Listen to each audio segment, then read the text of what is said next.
Tragic incident unfolded in Karnataka's Kalburgi, where a 34-year-old woman Bhagyashree was critically injured after receiving an electric shock while helping her son board a school bus. The CCTV footage shows Bhagyashree and her son, who has a disability, waiting at the bus stop at 9:21 a.m. As the bus arrived, she approached it with her son, only to collapse suddenly as sparks flew from her body. The frightening scene left bystanders in a state of shock as many stepped back after witnessing multiple sparks. Now, Bhagyashree and her son have been hospitalized following the incident, and the investigation in this particular case is underway. The Bharatiya Janata Party, on the other hand, is calling out Karnataka government and has called it a case of killer negligence. Shocking case of criminal negligence and urban apathy. The Karnataka government has done it once again. A woman who was trying to get her child to board the bus got electrocuted because of the hanging wires coming in contact with the bus, and she was jolted with it. She's seen to be very critical right now. Who's responsible for this? What happens to the numerous lives that are lost because of such accidents that are taking place on a regular basis in Karnataka? Who's responsible for this? Unfortunately, Congress governments are not interested in that. Let's now go across to my colleague Neha joining us on the broadcast for more on this. Neha, firstly, tell us how is the condition of the woman and her son, and what action has been taken against people who were responsible for this kind of negligence?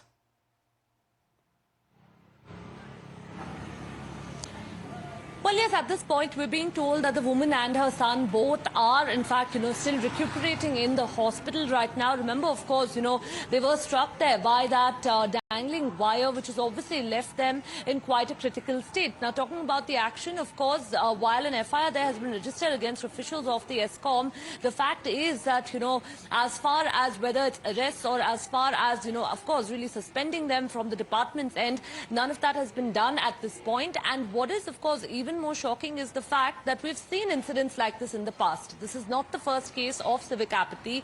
We've seen it in the past as well, and evidently no lessons have been learnt.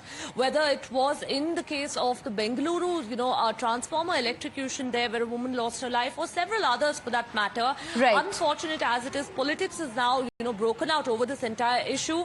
But whether the government, of course, is serious about approaching this issue on the larger front is something that they'll have to answer for. Right. Neha, stay on with us. We have Brinda Adige, who's an activist, joining us on the broadcast as well. Good morning, ma'am. Thank you for speaking with us here on Times Now. Your first reaction to this incident that we are getting from Karnataka's Kalburgi, a woman electrocuted, and BJP clearly saying that this is negligence in broad daylight, something like this can happen. I mean, who is responsible?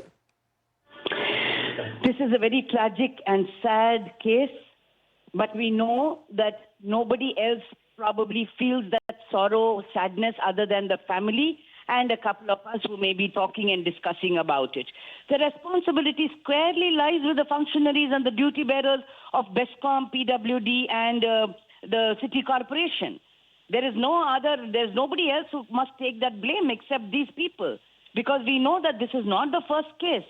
We've seen and heard so many of these cases in Bangalore, in Mysore, and different parts of Karnataka, for that matter, across the country. But we have to be bothered with Karnataka, where the duty bearer is not held responsible. Somebody will say he's suspended.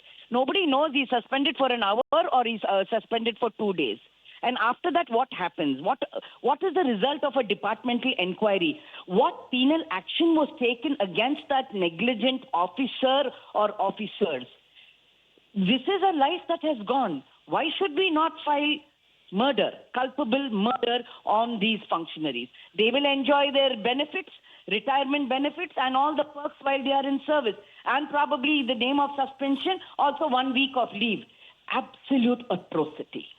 Absolutely. Brinda Adige, appreciate you joining us here on Times Now and sharing with us your perspective on this particular shocking incident that has come to light from Kalburgi in Karnataka. Let me go back to Neha for more on this particular story. Neha, now the question really is that, who are the people who are responsible? Where does the buck really stop, and what action is going to be taken in this case so that this doesn't happen again?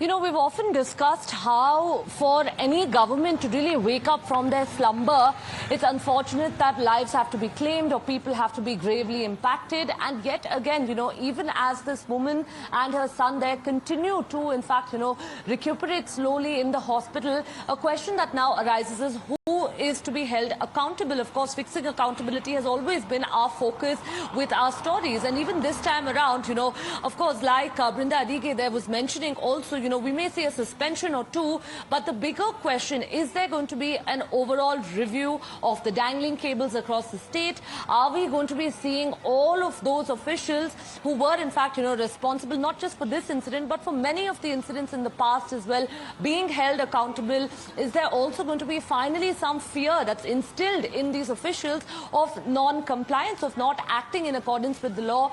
And at the end of the day, of course, you know, it is the family of, you know, this woman and her son here who are possibly, you know, now, of course, going to have to raise these questions as well. We'll really have to wait and see how the government responds to this. But most unfortunate that politics has now broken out even over this issue where 2 lives are concerned.